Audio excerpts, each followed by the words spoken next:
มาไม้ไปก่อนมาไม้ไปก่อนอ่ะโอ้ยมาพี่มาสิดึงมายังเฮียเลยยังเฮียได้หรอแต่ตัวนี้บอกแต่มันล้มรถ10 ล้อได้ทางนี่ล้มรถแกให้ชายได้เนาะเพื่อจะยุ่มไปทางเมตูแก้วบางหัวตัวซีเมนต์บ่เนี่ยแทกทางทางดุรถด้วยเนาะดาวแมทบอก10ยาวให้หุ่นชาว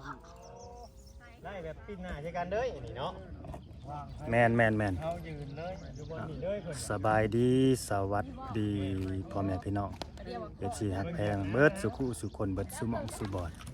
ยินดีต้อนรับกับสู่ช่อง YouTube บ่าวลาวพาเพลินเด้อพี่น้องเนาะคือเก่าคือเดิมเพิ่มเติมมื้อนี้ก็ได้เลิกงามยามดีเด้อพี่น้องเอ้ยเนาะได้เวลาแล้วฮอดเวลาแล้วมื้อนี้ที่หลายคู่หลายคนเนาะ FC ใจจดใจจ่อเนาะตั้งหน้าตั้งตารอคอยเนาะอยากฮู้ดินดอนตอนหญ้าเนาะแล้วก็ที่ดินบอนที่ว่าได้สิซื้อให้ทั้งน้องโอยเพิ่นนั่นแหละพี่น้องเอ้ยเนาะตอนนี้ก็ได้เวลาสมมาพาควรแล้วได้เวลาแล้วแม่นได้เวลาสมมาพาควรแล้วสิมาเผยแผ่ให้ทั้งโดยสบายดีให้ทั้งชาวโลกเพิ่นได้รับรู้เนาะได้เผยแผ่ชาวโลกได้รับรู้ได้มาวัดนี่เนาะชื่อเนี่ยคนนี้หลายคนพอสมควรพี่น้องเอ้ยเนาะมื้อนี้ก็ดีพูดนะ6 คนเนาะบ่าวเลี้ยงบ่าวสบายดีเบิดทุกคนเนาะบ่าวแสนบ่าวลีบ่าวเวียงโดยเมื่อกี้นี่ทั้งน้องนี่เพิ่นสบายดีแล้วแต่ว่าเฮายังเปิดกล่องมาใส่เจ้าของอยู่หั่นน่ะเนาะ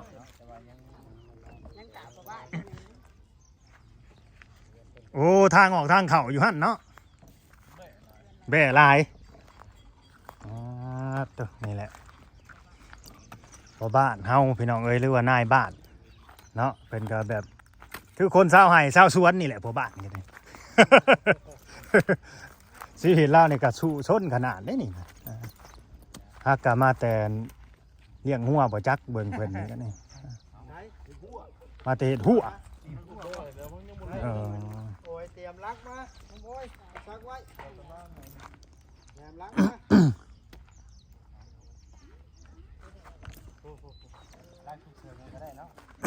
แม่น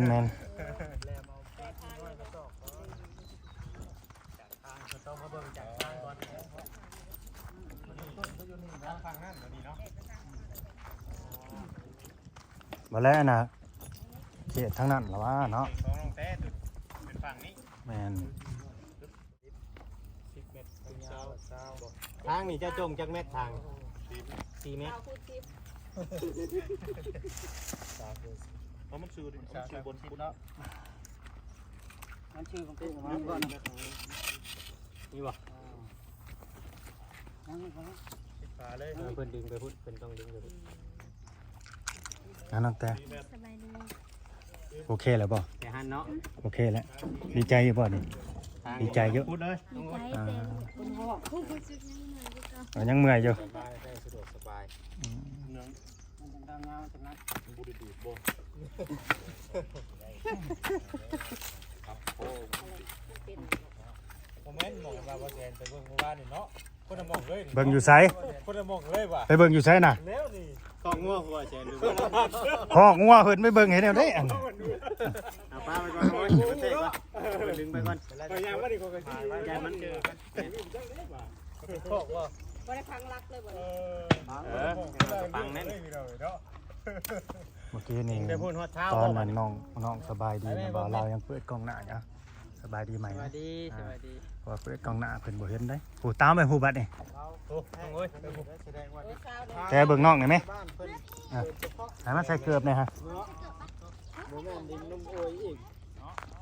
เป็นดินนุ่มบ้าเนาะดินลวกไปแล้วดินลวกตัวนี้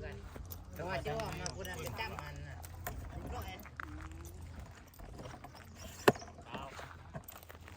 คือขอดแท้นี่คือขอดแท้นี่เบิ่งๆมันสิบ่ฮอดเช้าได้นี่ขอดไว้ตั้ง 2-3 เซนพอได้อยู่นี่ ว้าวโอ้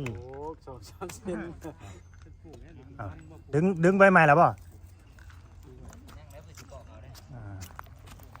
ดึงอีกเข่งมึงเด้อจะเฮ็ดงานอะไรเฮ็ดดินมันสิย้อนครับเด้ แล้วแกเราเพิ่มให้ได้ เชื่อแล้วเพิ่มเนาะ แม่น เป็นแถมได้เฮ้ยเอาเบิ่งอยู่ได้เหรอ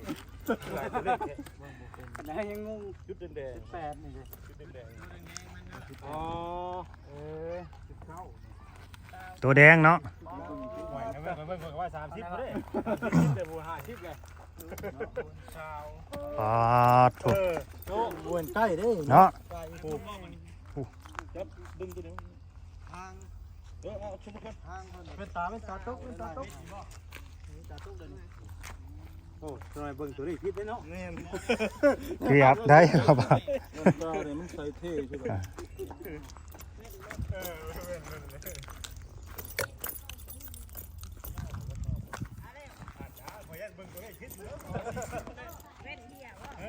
ปั๊บเลยรักเอาละเนาะ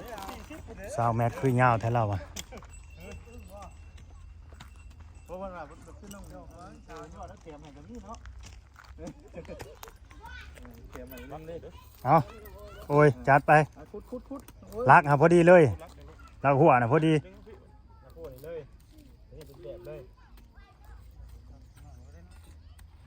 ไปหน่อยลืมแล้วคือไปโลด คุดซับไปน้องเว้ย ไปโลด ซับเป็นคอกไว้ซับไม้ไว้เนาะแล้วเขาก็ลักมาใช้อีกบ่ไม้ไว้ไปใช้มุงแล้วบัดมัดพี่ตัวนั้นนะตัวนั้นมัดจับดิ เอาตอนนี้ไป10 เมตรเลย10 เมตรเอาคุณซิด วงยาว เดี๋ยวเป็นนั่นสายสีขาด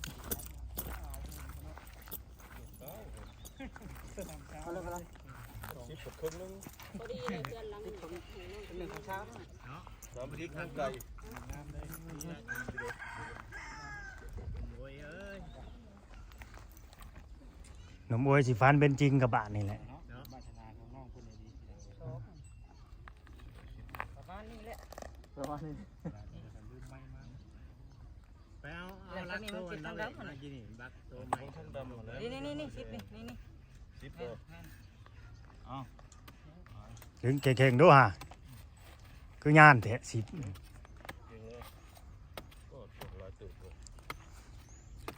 อันนั้นก็ตอนหนึ่งพอดีสำคัญในบ่จังนี่เนาะบ่พอบ้านเข้าไปเนี่ยก็ซาวเฮือนบ่ หอนปะ ราคาอะไรบ่นี่แพงแล้วล่ะ10 คูณเช้านี่เขาใช้ตอนเที่ยงตีลาบแบบนี้ อยากถามราคาเลยบ้านนี่ แพงแล้วต้องราคาเลยได้บาทแพงแล้วต้องฮู้จักราคานำแน่เนาะแม่ เพิ่นจะฮู้ราคา 60,000 ประมาณ60,000คือว่าบ่มีแล้วรอบนี่ แม่นประมาณได้ แต่ว่าสุดๆแล้วเนาะ60,000จะว่าสุดๆอยู่บ่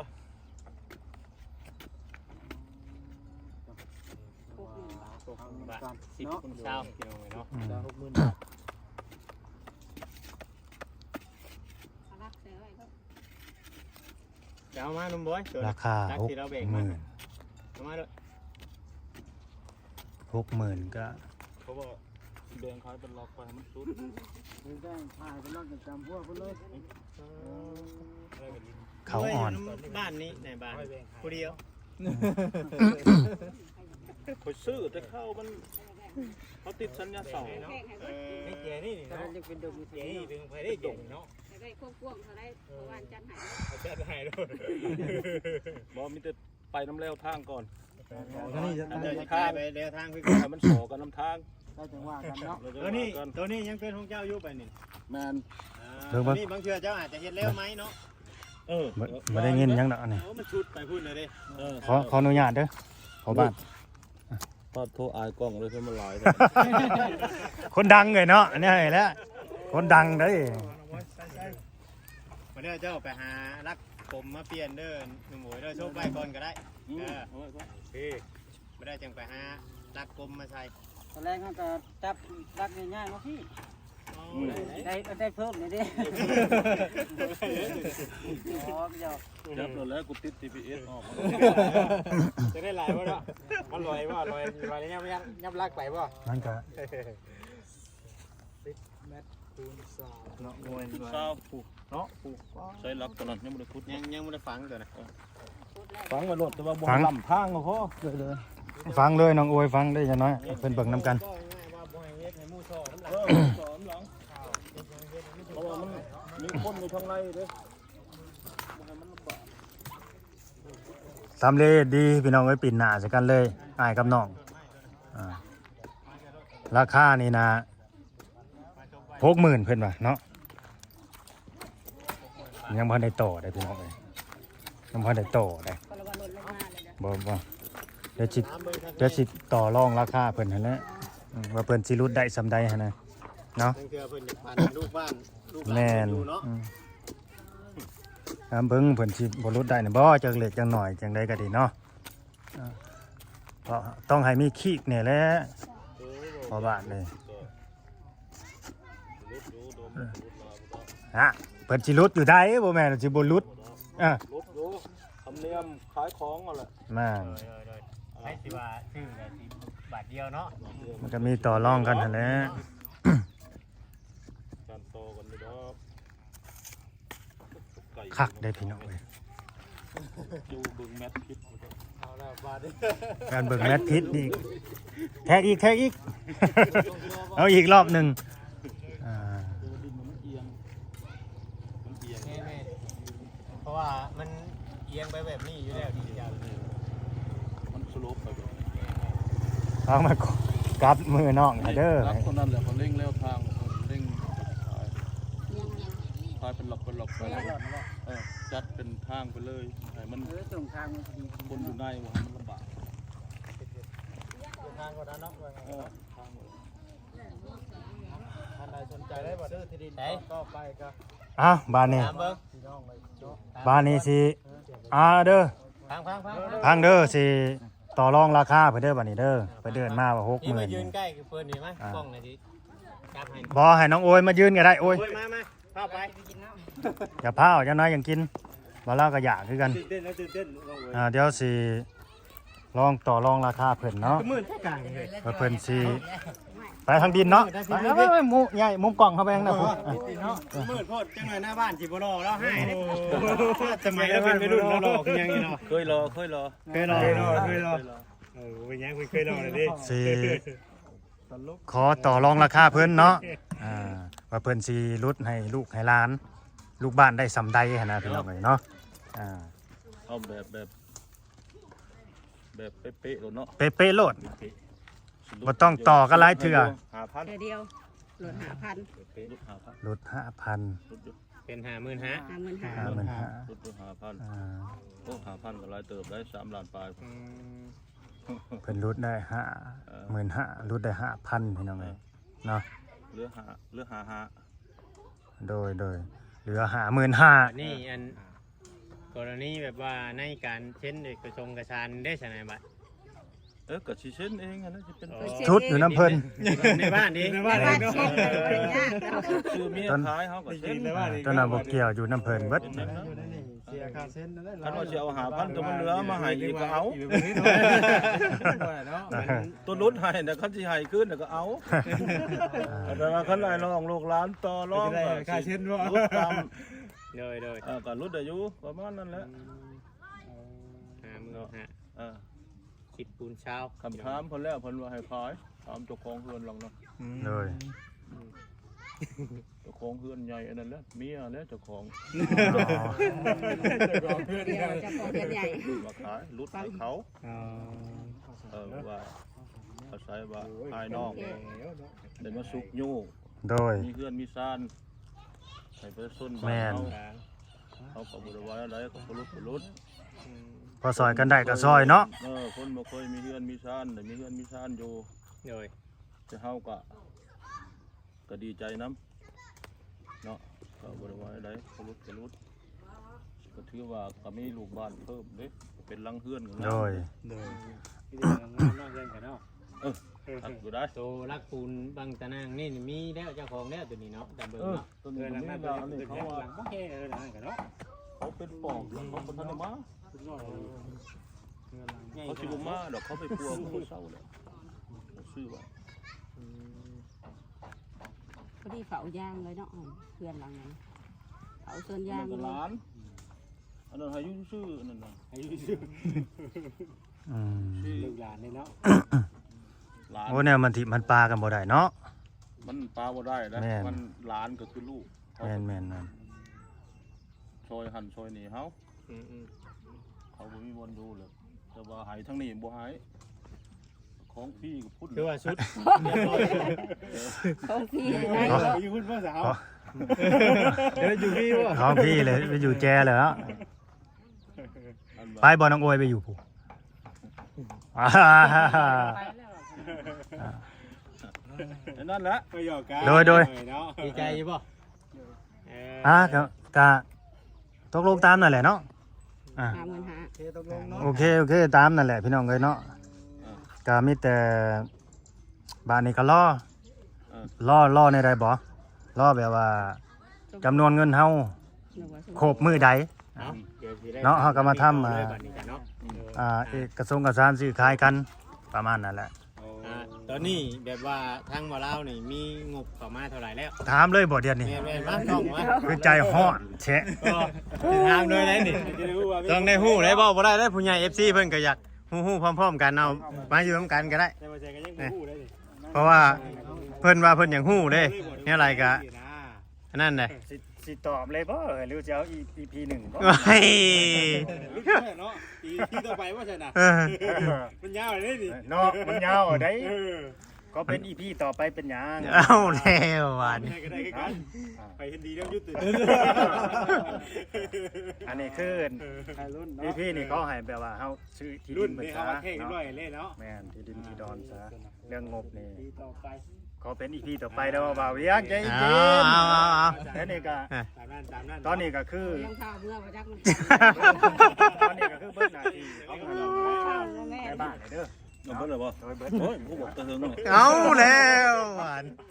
มุกขอบใจหลายๆเนาะ ใจลาย เบิ้ลหน้าที่ของเปิดเนาะ มกกับใจละลายทางในบ้าน มีแต่ทั้งเฮากับ ตามมึงอีกเนี่ยเพิ่นยังบ่เฉลยอยู่ เจ้าเพิ่นสิโตโลดไปจักเบิ่งคักแล้ว มีแต่รอเบิ่งว่า EP ต่อไปพี่น้องเนาะอืมกะกวางอยู่มันก็ ยังมันดินมันยาวไปได้นี่ เบิ่งคือเหือกระดอกกระเดียแท้น้องโอ้ย ดีใจมันโอ้ย ฮ้อนบ่ ขดดอกคิดจะ ฮ้อนแห้งบ่อ่า บ่ว่าได้ว่าคิดหารักมาฟังเนาะ ดูได้50,000เนาะ 50,000 สมองนี่เบิดไปเลยเบิดเลยได้นี่รุดได้55,000ขากได้ดินตอนนี้เนาะขากบ่ แม่น ปินหน้าใส่น้องจะเลยดินี่มีหยังก็ห้องกันเขาเรียกว่าน้องมีหยังก็ อยู่นำกัน อยู่นำกันแบ่งปันกันเนาะปอนเงินกัน เวลามาอยู่นี้สมมุติถ้าได้อยู่นี่ถ้าบ่มีหยังสมมุติบ่มีน้ำใช้ห้องน้ำห้องในเฮาก็ไปขอข้าวน้ำน้องก่อนประมาณนี้นะแบบนี้ เนาะ ใส่กันได้เนาะ แต่ถ้าว่าน้องโอยนี่อย่าไปก่อนแบบว่า เป็นคนแน่ใดดีเนาะเปลี่ยนแปลงเจ้าของเบิดทุกสิ่งทุกอย่างก็สิได้เบิดนะ ได้ทุกอย่าง สิได้ทุกอย่างลิบูดีนี่เพิ่นสิแต่งเมียให้อีกนะ เยอะ เออ อันเปลี่ยนแปลงจัก เพิ่นสิแต่งเมียให้อีกอันนี้นะขนาดนั้นผู้ใดเพิ่นเว้านะสิแต่งเมียให้อีก คันว่าน้องอวยแบบว่า เป็นคนดีหั่นนะเนาะเป็นคนดีแล้วเว้าได้เฮ็ดให้ได้หั่นนะประมาณนี้ อันนี้ก็ซ้ำสีตีลังกาอยู่ เนาะตีลังกาอยู่ แต่ว่าบัดเวลาเราซื้อนี่ก็คืออย่างว่าอ่อนแล้วสิบ่ได้มีแต่ซื้อน้องโอ้ยเนาะสิมีพวกน้องๆนี่เข้ามาอยู่นำประมาณนี้แหละสิมีน้องเข้ามาอยู่นำนะพี่น้องเลยเนาะโอเคเฮาก็สิได้จบคลิปไว้ซ้ำนี้แหละมันก็ยืดก็ยาวเลยเนาะบ้านนี้ FC หลายคู่หลายคนก็ฮู้นํกันเลยแหละเนาะแต่ยังบ่ฮู้ว่ามีงบเท่าใดบาทนี่อันนะถ้าเบิ่ง EP ต่อไปพี่น้องเอ้ยเนาะเสลย EP ต่อไปเพิ่นแหละเรื่องงบที่ว่าเข้ามาหั่นนะเนาะว่ามีเท่าใดแน่น้ำบ่าวลาวนี่นะตอนนี้ก็ดีแต่ก็มีแล้วก้อนหนึงงบประมาณนั่นแหละก็ขอบบุญขอบคุณทางผู้ใหญ่ใจดีเพิ่นเนาะที่ว่ามอบงบซื้อที่ดินให้น้องเพิ่นนี่เนาะก้อนหนึงเนาะก็ให้เพิ่นอยู่ดีมีแรงสุขภาพเข้มแข็งเพราะว่าเพิ่นนั้นบ่ได้ประสงค์ออกนามเด้เนาะบ่ได้ประสงค์ออกนามเด้เฮาก็ถือว่าเพิ่นก็ซอยด้วยความเต็มใจหั่นแหละเนาะซอยด้วยความเต็มใจแล้วก็จริงใจพี่น้องเอ้ยจบคลิปไว้ซ้ำนี้แหละพี่น้องเอาไว้พอกัน EP ต่อไปสบายดีน้องโอ้ยสบายดีเนาะ